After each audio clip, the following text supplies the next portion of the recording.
নমস্কার বন্ধুরা, মমতার লাইফস্টাইলে আপনাদের সবাইকে স্বাগত। পুরনো বন্ধুদের পাশে থাকার জন্য ধন্যবাদ এবং নতুন বন্ধুদের স্বাগত জানিয়ে শুরু করছি আজকের ভিডিও। পুরো ভিডিওটা দেখতে থাকুন, আশা করছি ভালো লাগবে। তা ভিডিওটা করার জন্য আমি সবার প্রথমে এরকম একটা ব্যাগের টুকরো নিয়েছি। এগুলো শপিং ব্যাগের টুকরো, জুয়েলারি দোকান থেকে দেয়া যে ব্যাগগুলো সেগুলো। এবার এটাকে উপর দিকে যে হাতলটা লাগানো থাকে, হ্যান্ডেলটা, সেটাকে আমি মোটা অংশটা কেটে বাদ দিয়ে মাপটা দেখিয়ে দিচ্ছি। লম্বায় হচ্ছে 11 ইঞ্চি আর চওড়ায় হচ্ছে 2 সুতো কম 9 ইঞ্চি। এবারে সেই মাপেই আমি কাপড়ের টুকরো নেব। এই আমার কাছে এরকম ছোট্ট একটা ব্লাউজ পিসের টুকরো ছিল, ভাবলাম এই টুকরোটা অন্য কোনো কাজে লাগবে না, তা আজকে এই ভিডিওটা তৈরি করতেই সেটাকে কাজে লাগিয়ে দিই। তারপরে ওই যে শপিং ব্যাগের টুকরোটা আমি বসিয়ে দিয়ে ওই মাপ করে কেটে নিলাম।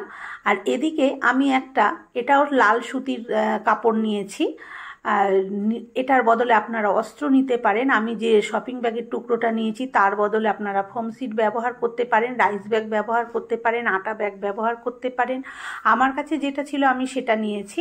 তারপরে এই 3টে টুকরো একসাথে বসিয়ে দিয়ে আমি এরকমভাবে পিনটা মেরে নিচ্ছি। পিনটা মেরে নেওয়ার কারণে এই টুকরোগুলো আর কিন্তু নড়ে চড়ে আলাদা হয়ে যাবে না, সেলাই করতে সুবিধা হবে। এবারে চারপাশ দিয়ে সেলাই করে তারপরে লম্বা লম্বা আর চওড়া চওড়া খোপ খোপ মতন ওই 1 ইঞ্চি কি 1.5 ইঞ্চি পর পর আমি এইভাবে সেলাই দিয়ে নেব। চলুন সেলাইটা আমি করে নিচ্ছি। এবারে দেখুন আমি এইভাবে এই যে সেলাইটা দিয়ে দিচ্ছি। প্রথমে লম্বা লম্বা সেলাইগুলো দিচ্ছে, সেলাই দিতে দিতে যে পিনগুলো হাতে পড়ছে সেগুলোকে আমি এরকমভাবে তুলে নিচ্ছি। এবারে চওড়া সেলাইটাও দিয়ে নেব। এইভাবে পুরো টোটালটা সেলাই দিয়ে নেব। সেলাই দেওয়ার কারণে কিন্তু কাপড়গুলো 3টেই, মানে শপিং ব্যাগ, কাপড় আর ব্লাউজ পিসের টুকরো 3টেই কিন্তু একসাথে বেশ সুন্দরভাবে সেট হয়ে বসে থাকবে। এবারে তার চারপাশটা আমি এরকমভাবে ছেটে পরিষ্কার করে নিচ্ছি। দেখুন আমি চারপাশটাই পরিষ্কার করে নিয়েছি, এরকম একটা টুকরো তৈরি হয়ে গেছে। এবারে এই যে এটাকে 2 ভাঁজ করে নিলাম। এবার প্রথমে আমি ফিতে বসিয়ে 1.5 ইঞ্চির মাথায় এইভাবে দাগ দিয়ে নেব। পুরো লম্বাটাই আমি দাগ দিয়ে নেব। যেই দিকটা আমার 2 সুতো কম 9 ইঞ্চি ছিল আমি সেই দিকটাতেই কিন্তু এই দাগটা দিচ্ছি। ফিতেটা বসিয়েই আমি পুরো সমান করে দাগটা মেরে নেব। দিয়ে এবার এখান থেকে টুকরোটা কাটার আগে আমি যে দাগটা মারলাম তার দুপাশ দিয়ে আমি কিন্তু 1 সুতো কি 2 সুতো দূরে এরকমভাবে সেলাই দিয়ে নেব। দুদিকেই দিয়ে নেব সেলাইটা। তাহলে কি হবে, মাঝখান থেকে যখন ওই দাগ বরাবর আমি কেটে দেবো তখন কিন্তু এই মুখটা হা হয়ে যাবে না। সেই জন্য আমি দুপাশটাই সেলাইটা করে নিলাম। এবারে ঠিক দাগ বরাবর আমি কেটে নিয়েছি। এবারে এই মাপ করেই একটা চেন নিয়ে নেব। যেহেতু আমার এখানটা 2 সুতো কম 9 ইঞ্চি ছিল, আমি সেদিকের মাপে চেনটা নিচ্ছি, কিন্তু আমি 9.5 ইঞ্চির চেনটা কেটে নিলাম মাপ করে। এবারে দেখুন এইভাবে সোজা দিকে বসিয়ে আমি মানে কাপড়ের যে টুকরোটার যে সোজা দিকটা, সেই সোজা দিকটায় আমি চেনটাকে এইভাবে উল্টো করে বসিয়ে সেলাইটা দিয়ে দেবো। আর রানারটা আমি খুলে নিয়েছি, কারণ রানার থাকা অবস্থায় যদি চেন বসানো হয় অনেক সময় মেশিনের ছুঁচ ভেঙে যায় বা রানারটাও ভেঙে যেতে পারে। সেই জন্য আমি রানারটাকে খুলে নিলাম।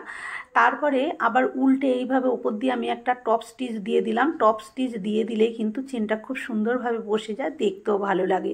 এবারে চেনটাকে আমি 2 টুকরো ভাগ করে আলাদা করে নিয়েছি, কারণ এই ছোট টুকরোটার মধ্যে আমাকে একটা পাশ বসাতে হবে। তা সেটা আমি বসাবো প্রথমে চেনের টুকরোটা দিয়ে।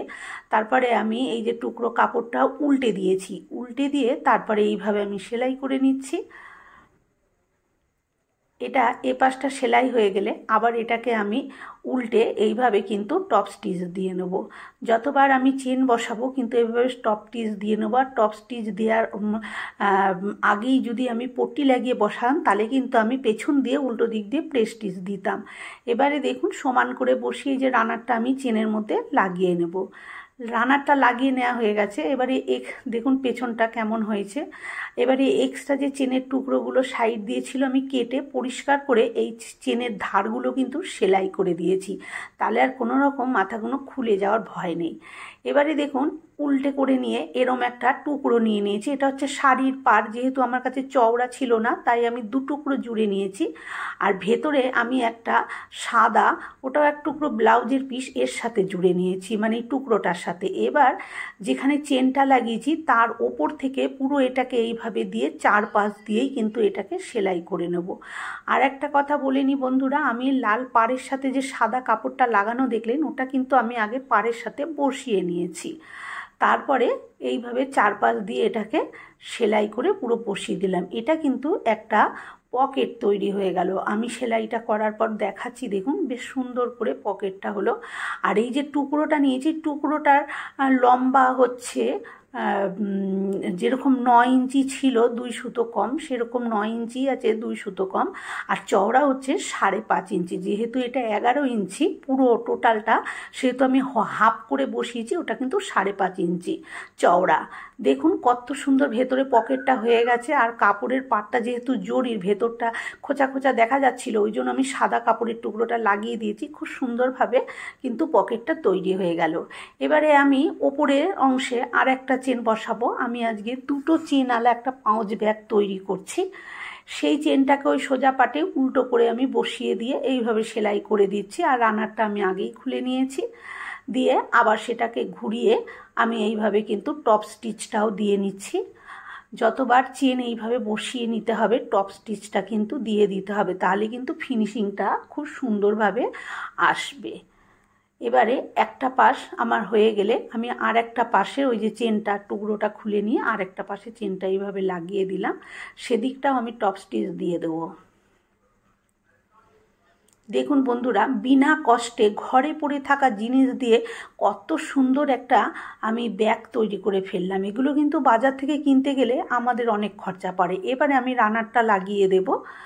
রানারটা লাগিয়ে দেওয়ার পর চেনটা কিন্তু আমি পরিষ্কার করে ছেটে ঠেটে সেলাই করে নিয়েছি, যেরকম ধারটা আগে সেলাই করেছিলাম। এবার উল্টে নিচ্ছি। উল্টে নিয়ে 2টো পাশ যে ব্যাগের, এই যে পাশ দুটো, এই পাশ দুটোকে আমি সেলাই করে দেবো। প্রথমে পাশ দুটো সেলাই করব, তারপরে এই পাশ দুটোতে আমি একটু পট্টিও লাগিয়ে দেবো। তাহলে কিন্তু আর দেখতেও খারাপ লাগবে না, আর সেলাই খুলে যাওয়ারও ভয় নেই, আর বিচ্ছিরিও লাগবে না। খুব সুন্দরভাবে একদম আমি পট্টি লাগিয়ে দেবো। 2টো পাশে আমি সেলাই করে নিয়েছি। এবারে দেখুন আমি 1.5 ইঞ্চি চওড়া আর ওই 5.5 ইঞ্চি, যেহেতু ব্যাগটার চওড়া সেহেতু আমি এটা 6.5 ইঞ্চি নিয়েছি টুকরোটা। 6.5 ইঞ্চি লম্বা, 1.5 ইঞ্চি চওড়া নিয়ে এরকমভাবে পটিটা সাইড থেকে বসিয়ে দিলাম। আমি হলুদ কাপড়ের টুকরো দিয়েই পটিটা দিয়েছি। আপনারা যা খুশি পাড় দিয়ে হোক বা শপিং ব্যাগ দিয়ে হলেও কিন্তু এটা দিতে পারবেন। বন্ধুরা, আমার আজকের এই ভিডিওটা কেমন লাগলো কমেন্ট করে কিন্তু অবশ্যই জানাবেন। ভালো লাগলে একটা লাইক দেবেন। আর আমার চ্যানেলে নতুন বন্ধু হয়ে থাকলে চ্যানেলটি সাবস্ক্রাইব করে নেওয়ার অনুরোধ রইল। পাশে থাকা বেল আইকনটা অবশ্যই প্রেস করবেন, কারণ আমি যখনই কোনো নিত্য নতুন ভিডিও শেয়ার করব নোটিফিকেশন আপনাদের কাছে পৌঁছে যাবে সবার আগে। দেখুন কত সুন্দর ডবল চেনওয়ালা একটা পাউচ ব্যাগ তৈরি হয়ে গেল। আমরা এগুলো কিন্তু দোকান থেকে অনেক দাম দিয়ে কিনে নিয়ে আসি। কত সুন্দর তৈরি হয়ে গেল একদম ঘরে থাকা জিনিস দিয়ে। আজকের মতন এই পর্যন্ত। আবার হাজির হয়ে যাব অন্য কোনো ভিডিওর সাথে। ততক্ষণ ভালো থাকবেন, সুস্থ থাকবেন। ধন্যবাদ।